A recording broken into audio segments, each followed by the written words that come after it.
Evangelho segundo Tomé. Logia 54. Pobre de espírito. Interpretação do espiritualismo ecumênico universal.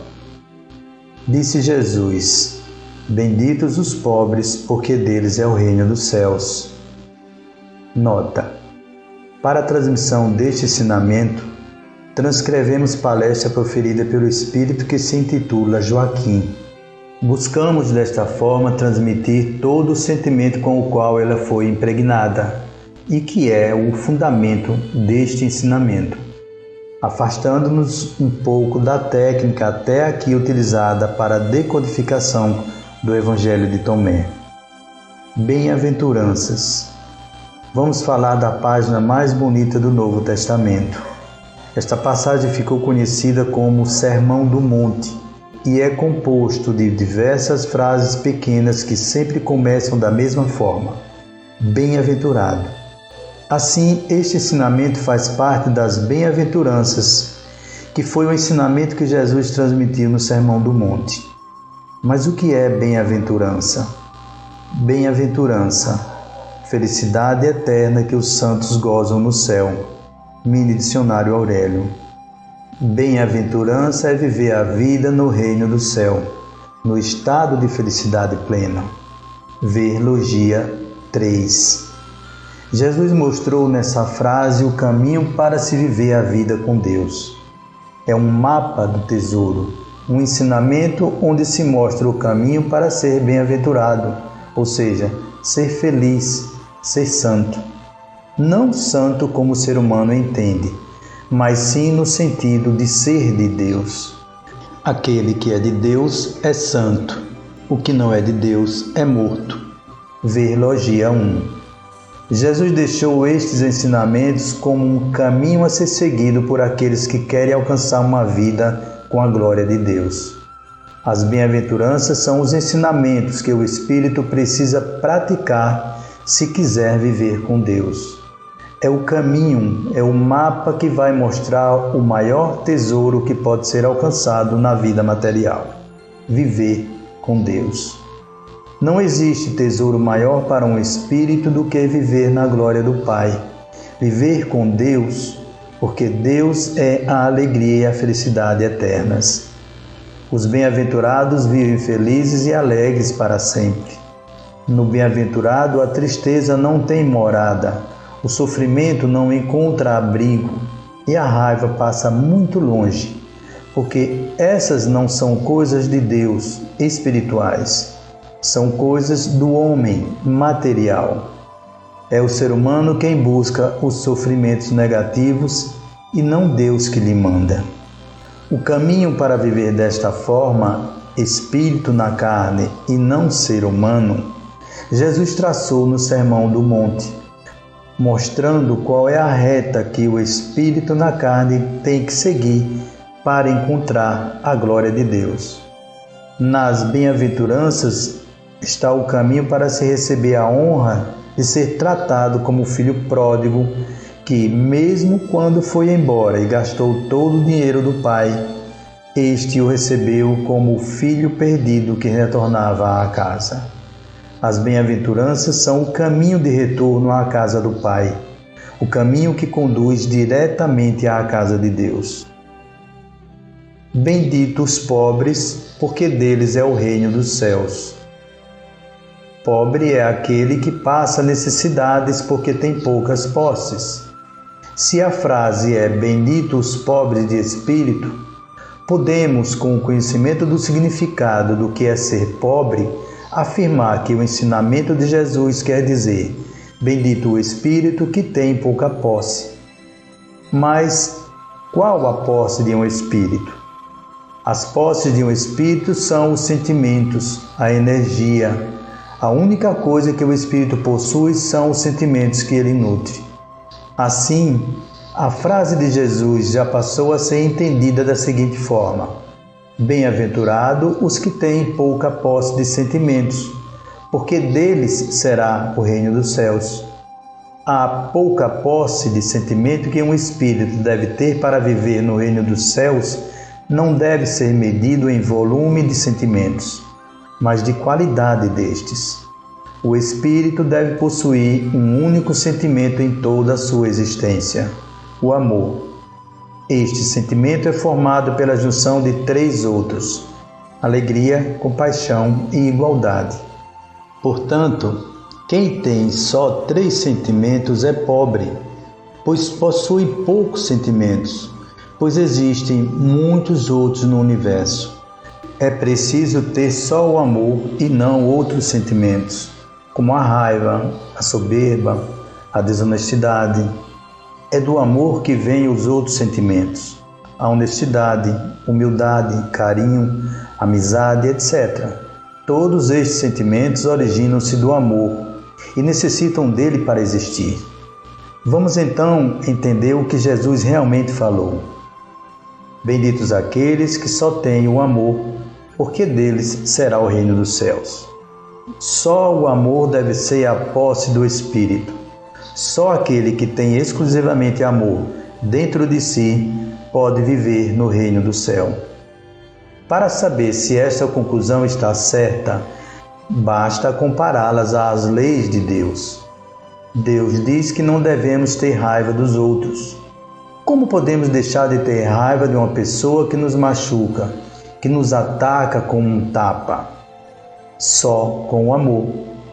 Mas como achar esse amor? O que fazer para não ter raiva? Sentindo o que está sendo feito e não vendo o que está sendo feito. Ou seja, quando uma pessoa nos agride, não devemos ver a agressão física, mas sentir o que está motivando a agressão, ação de Deus com justiça e amor. Se prestarmos atenção apenas no tapa físico, não vamos sentir os sentimentos de quem agrediu e os nossos próprios, para que Deus gerasse o ato físico da agressão. Todo ato físico só acontece porque é determinado por Deus daquela forma e contra quem merece recebê-lo. Se procurarmos ver o tapa, não vamos conhecer a fonte que o motivou. Não entenderemos que há uma causa primária dirigindo todos os acontecimentos, com inteligência suprema, justiça perfeita e amor sublime. Se não reagirmos com amor, ver a ação de Deus, receberemos o sentimento que deu origem ao ato e ficaremos mais ricos, com mais sentimentos espiritualmente. Para que se veja acima do ato, ou seja, a ação de Deus, é preciso compreender que quem pratica o ato só conseguirá agir desta forma se o outro merecer sofrer aquele ato. No exemplo acima, não é a pessoa que está dando o tapa por livre e espontânea vontade, mas sim porque Deus mandou que ela agisse assim, porque ela mereceu se transformar em uma agressora. Você só vai receber o tapa se merecer ser agredido. Para ser pobres de espírito, temos que entender que todas as coisas que acontecem são frutos de momentos anteriores, os quais foram vividos com outros sentimentos que não o amor. Lei da ação e reação. Tudo o que acontece está programado e reflete uma reação a uma ação anterior. No momento que merecermos e precisarmos do alerta para os sentimentos que estamos usando, Deus comandará outra pessoa e ela agirá conosco com o mesmo sentimento que já usamos antes. Mas por que Deus faz isso acontecer? Para que sintamos o efeito do sentimento que já usamos contra outros, para que sintamos a dor que causamos a outras pessoas. Se não recebermos a ofensa com amor, alegria, igualdade e compaixão, precisaremos novamente sofrer o mesmo sentimento usado por nós alguma vez. Isto é a justiça de Deus e é também a única explicação para todas as coisas que acontecem. Todas as histórias que tentamos montar sobre as coisas que acontecem são ilusões baseadas nos sentimentos que utilizamos. Sempre que o espírito encarnado ou desencarnado quer saber ou entender o que aconteceu, está querendo ser Deus, pois só Ele faz tudo acontecer e pode saber por que aconteceu. Mesmo buscando e analisando fatos para saber onde erramos, nada vai mudar o fato do ato já ter acontecido. Se o que queremos é não mais errar, usar sentimentos que não espelhem o amor, é muito simples. Basta agir com amor sempre. As histórias de nossa vida são apenas ilusões que Deus cria para ver se interpretamos bem o nosso papel, agindo com amor ou não. Benditos são os pobres de espírito, aqueles que só usam o amor. Se voltarmos ao passado procurando motivos para entender o enredo da vida, estaremos procurando uma justiça que satisfaça os nossos conceitos. Mas a função de promover justiça é exclusiva de Deus, que tudo sabe e tudo vê. Na verdade, o que queremos é entender o que Deus está fazendo, querendo adivinhar as suas vontades. Lendo o livro da Bíblia, Jó, veremos o quanto ele sofreu procurando entender por que Deus fez tudo aquilo em sua vida. E saberemos também a conclusão a que ele chegou. Pobre de espírito, então, é aquele que só usa o amor sem procurar entender os acontecimentos. Sem isto, continuaremos chorando a vítima da bala perdida. Vamos continuar xingando e maldizendo quem nos machuca ou aos nossos entes queridos. O que não compreendemos é a vida. A vida é viver com amor, aconteça o que acontecer. Viver é passar cada segundo vendo as coisas com alegria, compaixão e igualdade. Este é o caminho, mas por que o ser humano não o alcança? Porque quer entender a vida. Se não compreender tudo o que está acontecendo, o ser humano acha que perdeu o domínio. Como isso aconteceu? Para que isso aconteceu? Por que isso aconteceu? O ser humano busca responder estas perguntas para poder ter o domínio da construção do seu futuro. Mas o futuro só Deus pode conhecer e traçar. O ser humano não tem qualquer controle sobre as coisas que irão acontecer, mas sofre, briga, achando que isso é possível. Esquece-se de que Deus é o único responsável por todas as coisas que vão acontecer na vida de cada um e no universo todo. O único trabalho do ser humano, receber tudo o que Deus lhe dá com amor. O mundo espiritual é como uma grande família, cujo chefe, pai, é Deus. E se ele tentasse explicar o porquê das coisas, dificilmente aceitaríamos. Portanto, devemos aceitar todas as coisas que o Pai nos dá com amor, porque sabemos que Ele é justo e amoroso. Não vemos o que o Pai vê. Na verdade, levamos a vida querendo ser o Homo sapiens, o ser humano, o homem que raciocina, o ser dominador, o rei do universo, aquele que tem todas as coisas abaixo de si, porque é o ser inteligente. Não foi exatamente isso que Eva fez?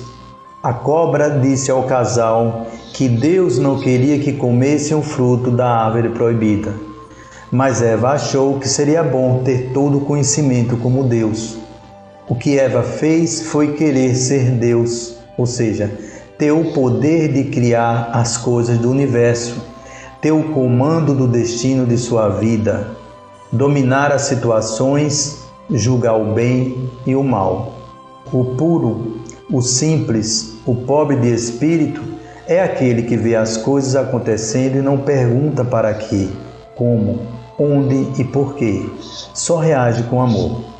Quando queremos responder às perguntas, já usamos os sentimentos de curiosidade, cobiça, vaidade, raiva, inveja, etc. Já entraram muitos sentimentos diferentes do amor. O pobre de espírito ganha salário mínimo de sentimentos, só o amor. O pobre de espírito não é sábio, não procura respostas para as perguntas do mundo. Abraão não procurou resposta para saber por que Deus mandou matar o seu filho único. Ele levou o menino para o altar dos sacrifícios, obedecendo a Deus. Deus, porém, disse a Abraão que ele podia levar o seu filho, porque já tinha provado o que deveria provar: o amor por Deus acima de todas as coisas. Se Abraão pode dar seu filho único, por que você não pode dar o seu destino, a sua história, as suas vontades a Deus? Por que você não se desliga deste sentimento de ser superior e admite que existe um ser superior no universo? Por que você continua procurando outros sentimentos que não o amor para viver? Por que você quer dominar, ser homem grande, capaz de mandar? Como viver todas as coisas com amor, sem entender que todas elas são causadas por Deus? Só entendendo que tudo é obra de Deus, podemos sentir amor por elas. Pois pela sua grandeza, pelo seu sentido de justiça e pela sua bondade, só Ele é capaz de fazer as coisas perfeitas. Só entendendo que tudo o que está acontecendo é perfeito, podemos amar cada momento, cada segundo, cada situação. Por isso não devemos tentar entender tudo o que acontece, porque nos faltam atributos para isso. Jesus disse: se o seu olho faz você pecar, arranque-o e jogue fora. Pois é melhor entrar na vida eterna com um olho só do que ficar com os dois e ser jogado no fogo do inferno. Quantos cegos que não usam a visão da carne alcançam a felicidade? Quantos seres humanos só depois de perder um membro do corpo é que conseguem ser felizes? O puro, o simples, o pobre de espírito é aquele que reage a todas as coisas com amor, mesmo sem entender por quê, para quê. O puro reage com amor a qualquer coisa que aconteça. Foi isso que Jesus quis dizer quando mandou procurar a riqueza do céu e não a riqueza da terra. A única riqueza que existe no céu é o amor. Assim, o pobre de espírito é aquele que tem só amor, mas não é pobre por isso, é rico. Ele é feliz, aceita tudo com alegria, não vê o eu, mas o nós. O pobre de espírito não consegue achar certo ou errado, tudo é motivo de alegria, de felicidade. Só o amor pode nos transformar em pobres de espírito. Só o amor pode nos levar a sermos bem-aventurados. Só o amor pode garantir a entrada no reino dos céus. Qualquer outro sentimento vai nos levar a outro lugar, não ao umbral ou inferno, mas a outro estado onde existe o sofrimento. É isto que é ser pobre de espírito e é isto que Jesus ensinou e deixou muito claro. Só não viu quem não tinha olhos de ver ou ouvidos de ouvir.